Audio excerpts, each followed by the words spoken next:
Pakinggan po ninyo kung paano nagtanong at paano hinimay ni Senator Rapi Tulfo itong issue pa rin po sa investigasyon sa flood control scam at ano ba ang talagang pagkatao itong mga pumapapil ngayong testigo na dating mga bodyguard ng wanted na si Saldico. Ito si Senator Rapi Tulfo. That happened here last June 4. The way it happened, the way it was handled, the statements being made. Gusto ko lang talagang pumunta dito. Hindi naman po ako invited doon sa conference nila na yon. I waited for today's hearing to confront the resourceful persons they presented. Let me call on them 18 kargador. Kargador. Kasi nga po, nagkakarga sila ng mga mali-maletang pera, sabi nga nila. Yung po talagang trabaho nila, taga-bitbit, taga-karga ng maleta. Una, sino ba itong 18 kargador ng mga maleta? Saan ba sila galing? We cannot simply bring in people sa Blue Ribbon Committee na nag-aakusa na mabibigat na paratang nang hindi man lang nalalaman kung karapat-dapat pa sila paniwalaan. Kasi simula pa lamang po na tinawag silang 18 Marines, may paglilinlang na agad. Yung bansag na 18 Marines sa isang paraan upang pabanguhin sila sa publiko. Matik po kasi yan. Pag sinabing Marines, iba po ang respeto ng mga tao. Pero hindi naman po silang lahat ay dating Marines.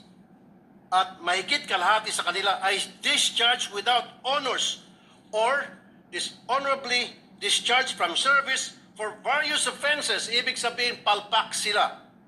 Tulad ng pagiging AWOL o absent without leave. Why is this information very important?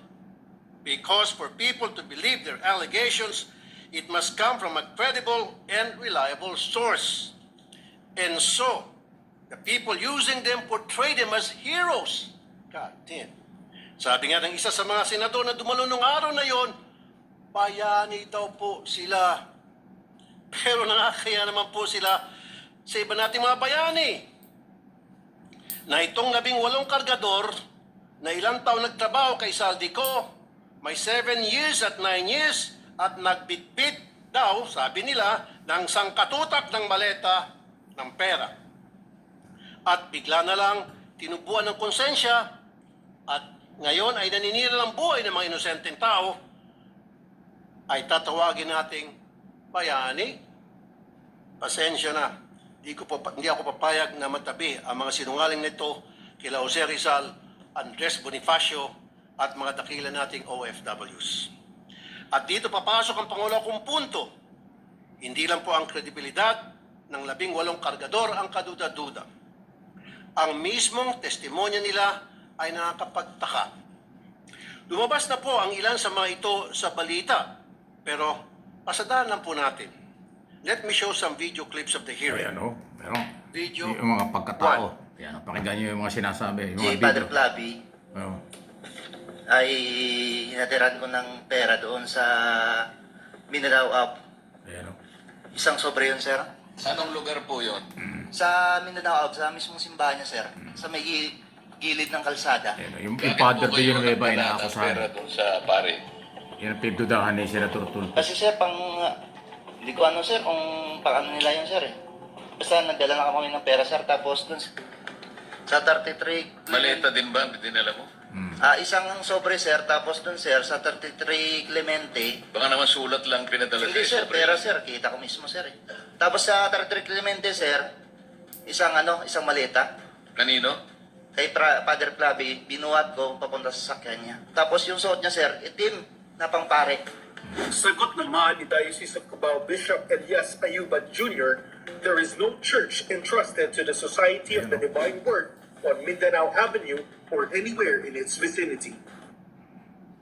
Yan Ayan. Pangalawa, iPhone time travel. Ito yung iPhone. 2024 pa lang, Cellphone, wala pang controversial ito. iPhone 16E noong 2024. Mutok yung flood control po, 2024.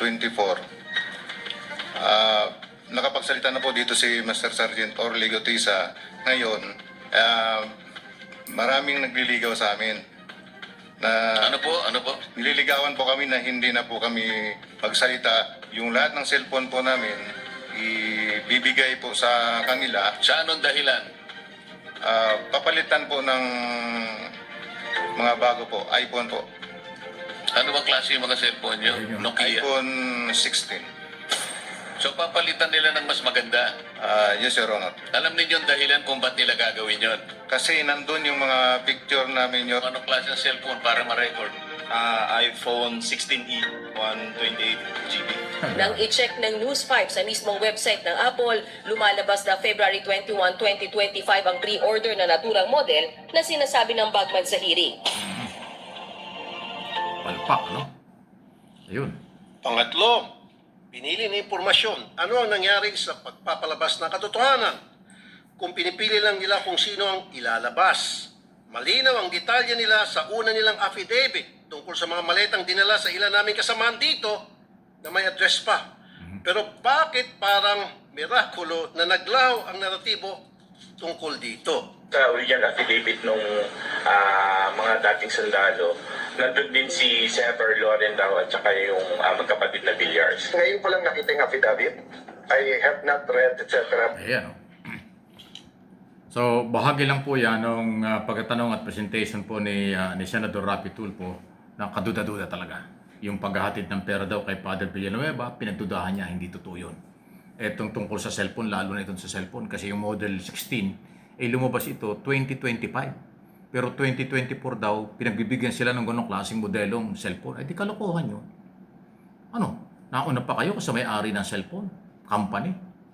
Inuulit ko, yung iPhone 16, lumabas yan ay first quarter ng 2025. Pero nung daw sila bigyan ng ganyang klaseng mga cellphone, ng mga taong lumapit sa kanila, ay 2024 pa. Ay sablay talaga, sablay talaga. Tapos yung sinumpang salaysay, na sinama yung mga bilyar, kasama yung mga bilyar doon, at saka si Loren Legarda, sa pangalawang press conference nila at mga statement, wala na yung pangalan ng tatlong senador. Anong nangyari? Ayan ang sinasabi ni Senador Tulfo. Paano paniniwalaan niya kung ganyan? Ayun, no? So, bahagi lang po ito sa unang salbo ng Blue Ribbon Committee under new leadership at Chairman Senador Erwin Tulfo, yung kapatid ni Senador Rapi Tulfo. So, halos nandoon yung marami sa may majority led by Senate President Pro Tempore Gatchalian din sa unang hearing. Masusundan pa yan. Kasi nga yung kanilang inimbitahang mga dating sundalong yan na tinawag na kargador at saka bayani pero hindi naman bayani ay hindi dumating. Nagpunta ng Senado pero ibang opisina ang pinuntahan, nag-press conference na naman. Manang-mana talaga sa oposisyon sa halip na sa tamang forum, puro press conference. Paninira ang dating. Wow! Bakit kayo ganyan?